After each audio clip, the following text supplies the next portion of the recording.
ઉમરા police station હેઠળ નોંધાયેલા એક ઘાતકી હત્યા અને લૂંટના ગુનામાં 19 વર્ષથી ફરાર રહેલા આરોપીઓને સુરત એસઓજી પોલીસે કર્ણાટકના ઉડુપી ખાતેથી ધરપકડ કર્યું છે। આ આરોપી પર ₹45,000નું ઇનામ જાહેર કરવામાં આવ્યું હતું। હાલ આરોપીનો કબજો ઉમરા પોલીસને સોંપાયો છે। ગુજરાત સરકાર દ્વારા ગુનેગારો પર ઇનામ જાહેર કરવાની નીતિ અન્વયે સુરત પોલીસ કમિશનર શ્રી અનુપમસિંહ ગેહલોતે શહેરના ટોપ 16 મોસ્ટ વોન્ટેડ આરોપીઓની યાદી બનાવીને તેમને ઝડપી પકડવાની સૂચના આપી હતી। પોલીસ કમિશનર શ્રી અને નાયબ પોલીસ કમિશનર શ્રી રાજદીપસિંહ નકુમના માર્ગદર્શન એસઓજી ટીમે આ કામગીરી શરૂ કરી હતી। એસઓજીના પીઆઈ એપી ચૌધરીએ ટીપી 16 આરોપીઓની વિગતવાર માહિતી એકત્રિત કરી અને તેમના મૂળ વતન અને સંબંધીઓની તપાસ કરી આ માહિતીના વિશ્લેષણ બાદ આરોપીઓને ઝડપી પકડવા માટે વિવિધ ટીમો બનાવી હતી। આ પ્રક્રિયા દરમિયાન એસઓજીના હેડ કોન્સ્ટેબલ રામજીભાઈ મોહનભાઈને મળેલી માહિતીના આધારે ઉમરા પોલીસ સ્ટેશનમાં આરોપી રાજસ્થાનથી ભાગીને કર્ણાટકના ઉડુપી શહેરમાં મજૂરી કરી રહ્યો છે। આ માહિતીની પુષ્ટિ થતાં પીઆઈ એપી ચૌધરીએ એએસઆઈ પ્રકાશ ચંદ્ર દલસુખરામ, હેડ કોન્સ્ટેબલ રામજીભાઈ મોહનભાઈ અને હેડ કોન્સ્ટેબલ અસલમ ઇદ્રીસની ટીમને ઉડુપી મોકલી હતી। ટીમને તપાસ દરમિયાન જાણવા મળ્યું કે આરોપીએ ઉત્તર કન્નડમાં કોરાવર સમાજની એક યુવતી સાથે લગ્ન કરીને પોતાનું નામ બદલીને નિર્મલ કેસરીમલજી કોરાવર રાખ્યું હતું અને ઉડુપીના દરિયા કિનારે મજૂરી કરતો હતો।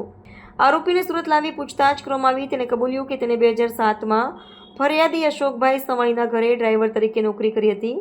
ફરિયાદી અને તેની પત્ની એકલા રહેતા હોવાથી અને ઘરમાં કિંમતી સામાન હોવાથી જાણકારી મેળવી અને તેના 2 મિત્રો રવિ પાંડે અને મિત્ર વિજય ગુપ્તાને સાથે મળીને આ યોજના બનાવી ત્રણેય આરોપીઓએ ફરિયાદીના બંગલામાં ઘૂસીને વોચમેનની હત્યા કરી ફરિયાદી અને તેમની પત્નીને બાંધી દીધા અને રોકડ જ્વેલરી અને વિદેશી ચલણ સહિત ₹2 લાખની લૂંટ કરી ફરાર થઈ ગયા હતા।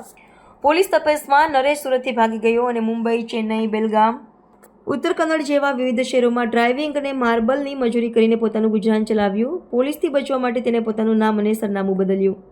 આરોપી વિરુદ્ધ કાયદેસરની કાર્યવાહી કરીને તેને ઉમરા પોલીસ સ્ટેશનમાં સોંપવામાં આવ્યો છે। એક જે આરોપી છે જેના ઉપર 45,000નું ઇનામ જાહેર કરવામાં આવ્યું છે એવા આરોપીને ગત રોજ ઝડપેલ છે। આરોપીનું નામ છે નરેશ કેસરીમલ રાવલ, ઉંમર વર્ષ 40, કે જે મૂળ રાજસ્થાનનો રહેવાસી હતો અને 2007ની અંદર જ્યારે સુરત રહેતો હતો ત્યારે ડ્રાઈવર તરીકે નોકરી કરતો હતો અને ત્યારે એણે બીજા લોકો સાથે મળી અને એક સિક્યુરિટી ગાર્ડની મર્ડર કરેલું અને લૂંટ ચલાવેલી। ત્યારબાદ એ નાસ્તો કરતો હતો। પહેલાં મુંબઈ ગયેલો, ત્યારબાદ ચેન્નઈ ગયેલો અને બેલગામ, એમ ફરતા એસઓજીની ટીમને માહિતી મળી કે આ વ્યક્તિ જે છે એ કર્ણાટકના ઉડુપીમાં રહે છે, નામ બદલીને રહે છે। ત્યાં નામ નિર્મળ કેસરીમલ કોરાવર તરીકે રહેતો હતો।